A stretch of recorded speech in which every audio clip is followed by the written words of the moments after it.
Hey everybody, welcome to the Off the Shelf Board Game Reviews video review channel. And as anybody who subscribed for quite a while knows, that during the summertime things kind of slow down on the channel, because living where I live in Alaska, the summertime is one of the best times to get out, and the last thing I want to be doing is sitting behind a video camera in a hot room recording stuff when it's 85 plus degrees out there. Our summers are absolutely awesome, and I want to get out there and have a lot of fun during the summertime. So a lot of times during the summertime, things slow down on the channel, and now that summer is starting to end, it's time to let you know what's coming from the channel, or as I'm going to call this video, the good, the bad, and the ugly. Hopefully I don't violate any copyrights with that. First, the good news. I have a whole bunch of really awesome games I'm going to be putting up on the channel very, very soon. Going to go over the next couple of months. Going to try to go back to my usual routine of getting at least 2 to 3 videos every single month. The ultimate goal is to get one every single week, but I try as hard as I can, but it doesn't always work out like that. But if I can get to that goal, that'd be even more awesome. So I just want to give you a quick overview of some of the awesome games that are going to be coming to the channel. Some of them new, some of them not so new, but every one of them are these games. Pretty much for the most part are games that I really, really enjoy, starting with the Legends of Andor.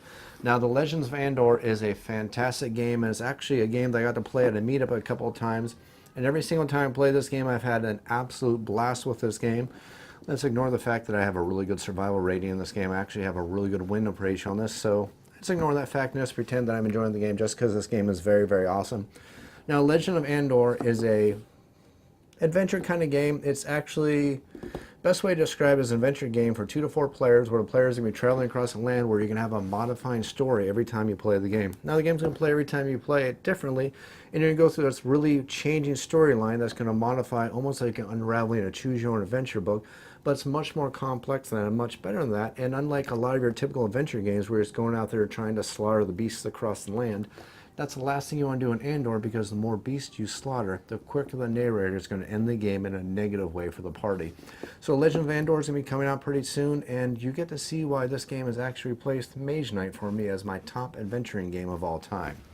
Next up, we're going to have a little bit of fun. We're going to bring up Flick 'em Up. Now, Flick 'em Up, if you've never played it, this is a dexterity game where you're flicking discs across the board. And we've seen Flick 'em Up style games or disc-based games, dexterity games, where you're basically flicking things many times before. There's been Pitch Car, there's been Caverna. No, not Caverna, because that's the wrong kind of game. There's a cavern flicking game where the name is escaping me all of a sudden. It's a game I own, and I'm going to peek over, and it's buried, so I can't give you the name of it. But anyways, there's a game that's kind of a fantasy game. One person controls the overlord, the other players are the heroes flicking discs. Well, Flick 'em Up uses that kind of game, but it's in a Wild West theme where one player controls the sheriff and his deputies. The other players are going to be the outlaws trying to do things like rob banks and do various things. Because the very cool thing about Flick 'em Up is there's lots of scenarios that comes in the base game. This is actually an expansion which has horses. And I have this on the table because it's a smaller box. The original game is actually a very large, very nice wooden box. But it's a heck of a lot of fun. Great at parties, great at lower player counts, great at awesome higher player counts. Just a really fun dexterity-based game that I've never seen anybody not enjoy every single time I played it. And we're also going to do Legends of Andor when I do it. I'm also going to look at the main expansion. That is an awesome expansion that adds a lot more fun to the game. So I want to throw this out there before I forget.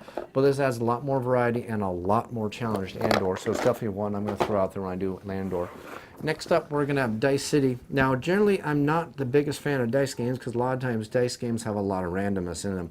Well, Dice City is very, very cool because as a way to mitigate the dice and the randomness and the luck of the dice, a lot like Alien Frontiers, which is another dice game which I have a heck of a lot of fun with. But in Dice City, the players are basically trying to build the best town, and they're trying to either create a trading economy by buying the ships to end the game, or they're trying to stop all the bandits, also ending the game, and whoever has the most points wins it. I really enjoy this one. This is from Artipian AEG, and it plays up to 4 players, and it's really nice because it plays in under an hour. And like I said, even though it has the randomness of the dice, it does have a couple different ways to mitigate the luck, which is something I think is always awesome in a dice-based game. Next up, we're going to have Tyrants of the Underdark. Now, Tyrants of the Underdark, quick spoiler, it's a really awesome game. I have a lot of fun with it, and I'm not going to lie, part of the reasons why I had fun with it is because of the theme. I really thought the theme was really fantastic. I love Lords of Waterdeep. I grew up playing D&D. I have a heck of a lot of fun with the theme. Now, granted, the graphical decisions of the game weren't the best in the world. The amount of replay with the variety of the 4 decks that you're going to randomize every time, because you're only going to choose 2 of those 4 decks, just adds more to the replay, making this a fantastic game that I think is going to be overlooked in a negative way, because some people are going to see the graphical, now call it minimized graphics, and they're going to walk past this game. and figuring out or not realizing that they're missing out on a fantastic game, much like Lords of Waterdeep, a game that was fixed by Litcode and other companies that brought out some better miniatures. So instead of pushing cubes, you're pushing little guys. I'm sure somebody's going to do the same for Tyrants of Underdark, make it a little bit better on the table, which is going to even add it much more better, make it a better game. Next up, we're going to go pay a little homage to Games Workshop, because Games Workshop has done the unbelievable, done the impossible, done what nobody thought they'd ever do. They got their heads out of their butts and decided to go and take care of the board gamers, the people who got them started in the early 80s, early 90s, and help them become the great company they once were before they started worrying about the almighty dollar and during just making miniature games only. I know that sounds a little bit harsh, but I'm sure a lot of people will agree with me there that Games Workshop started off as a fantastic board gaming company that decided to axe their complete board gaming division in the Fair of the Miniatures.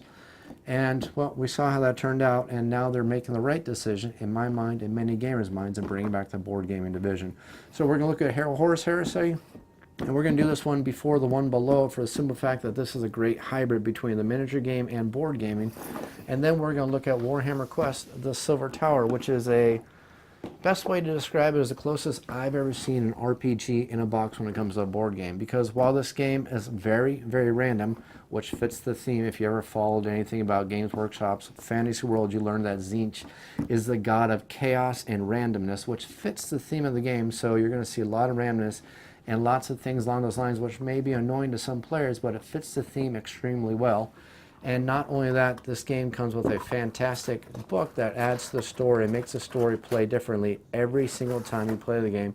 Thanks to this adventures book that has lots of randomness, different things are going to change the way the game plays, and it's going to be very random every single time you play the game, making it much more of a story-based game and a dungeon crawler that plays differently every single time.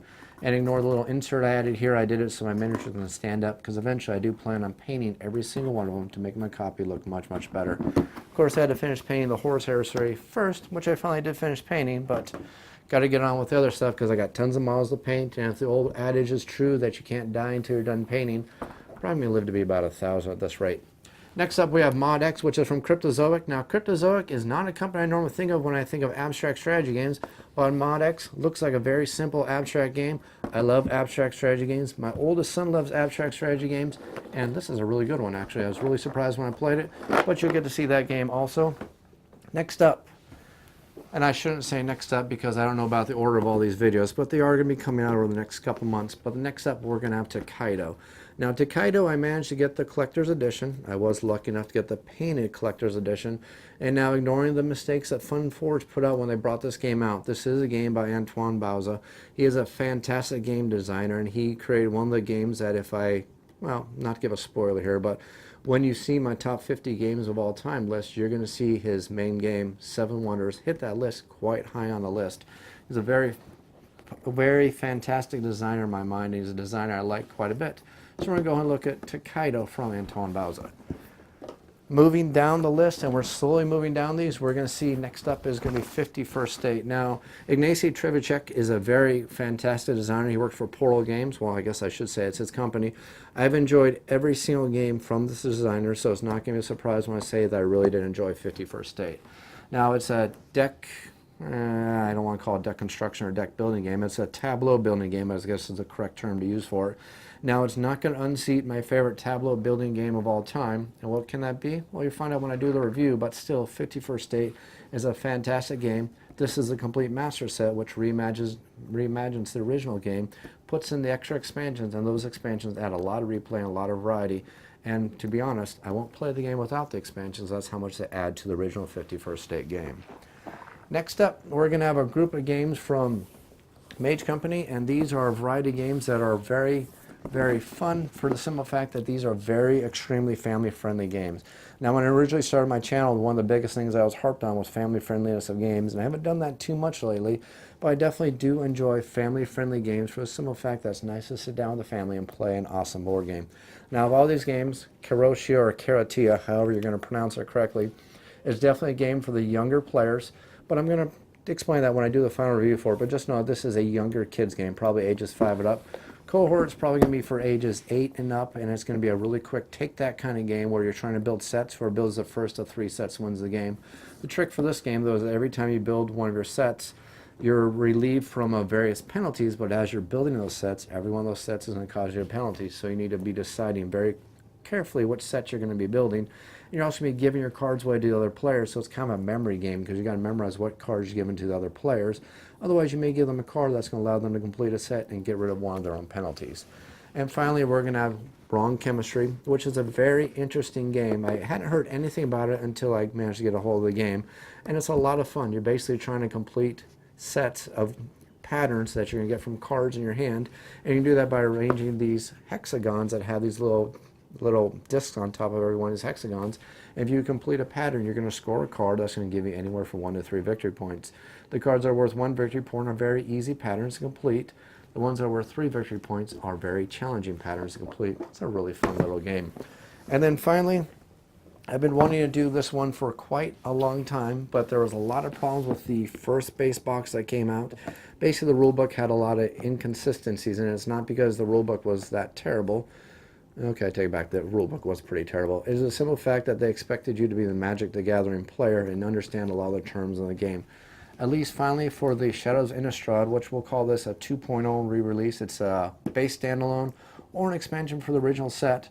But if you will look at everything honestly, if you haven't picked up Magic the Gathering Arena of the Planeswalkers yet, this is the box set to start with because there's better balance, better rules, and this game is just better, making the original box the one that I would suggest as the ultimate expansion. So we're going to go ahead and look at Shadows Innistrad, and then let's look at the final good news for everybody. At least I hope this is good news for everybody. I am finally going to do my top 50 games of all time. I'm going to do a list, do a 10 by 5, or I'm going to do 5 videos, 10 games in each single video, hoping to make each one of those videos not more than 25 to 30 minutes. I'm going to give you a top-down rundown of all my favorite games from 1 all the way up to 50. And you know, everybody loves a top 10 list, so let's make it a top 50 list. And while we're making a top 50 list, well, this is the good, the bad, and the ugly video, so let's look at the bad here. It's going to be a little bit of a challenge here because before I do my top 50 games of all time, what I would like to see is myself and my video channel hit 5,000 subscribers. So 5,000 subscribers to see a top 50 list, and let's hope we can get that done. As soon as that's done, I'm going to go ahead and create my top 50 games of all time. So now you're probably wondering why the bad news, why I'm going to make it be a requirement for 5,000 subscribers before I do my top 50 games of all time. Well, now we come to the ugly part of this video and why I'm naming this the good, the bad, and the ugly. Well, the ugly truth is that this video channel has been pretty much a very expensive process for me to put together. As most of you should know by now, this channel is completely self-funded by myself. I pretty much have managed to spend quite a few thousands of dollars on the channel, from video equipment to audio equipment. These mics are pretty darn expensive. That was a $500 microphone set, or I think like $450 microphone set, let alone just ignoring the fact that the price of all these games I have to buy to put up on the video channel itself. Now, unfortunately, it's gotten a little bit expensive to me, and it's actually gotten to the point that I'm probably, besides all these games you've seen, probably not going to have too many new games beyond that. I'm going to go back through my old catalog and start doing a lot of videos from some of the older games I have. And like I said, the main reason I'm doing that is just because a lot of the costs that are involved in putting up a channel, keeping a channel like this going with constant influx of new games, finding the equipment, keep on upgrading my equipment, and not only that, just the cost for the video editing software. I mean, Adobe cost is, I think it's about $30 a month, I think is the current cost just to keep an Adobe, because you have to have the Creative Cloud version because they don't have the standalone version available for anybody anymore. So I have to pay the monthly cost, plus I have to pay for uploading and all that stuff along those lines. So the bottom line is it's just getting very expensive for me to do it. So the ugly truth is I tried to make an attempt at a Patreon account, but nothing's happened with the Patreon account. So overall, everything's been coming as an out-of-pocket expense for me for keeping this channel going. So my hope is that if I can manage to hit 5,000 subscribers, I'm going to hit the next plateau, which will help with the Google AdSense revenue.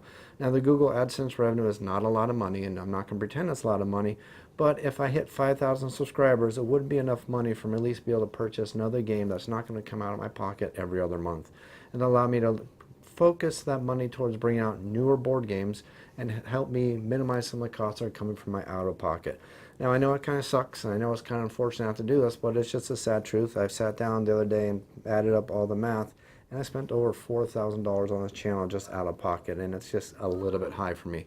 So that's kind of the ugly truth of the matter. I was hoping Patreon would help cover the cost, but unfortunately the Patreon account is still at $0. So basically everything's been supported out of pocket with Google AdSense. So the good news is that we got lots of stuff coming up. The bad news is that there's going to be a little bit of stretch goal where we're going to need 5,000 subscribers. And the ugly is that there's just probably a good chance that after all this is done, you're going to start seeing a lot of older games coming up on the channel unless something else happens to help me do that. And I'm going to be watching the statistics and just making sure that people are still watching the channel. And if not, I'll just have to sit down and figure something else out.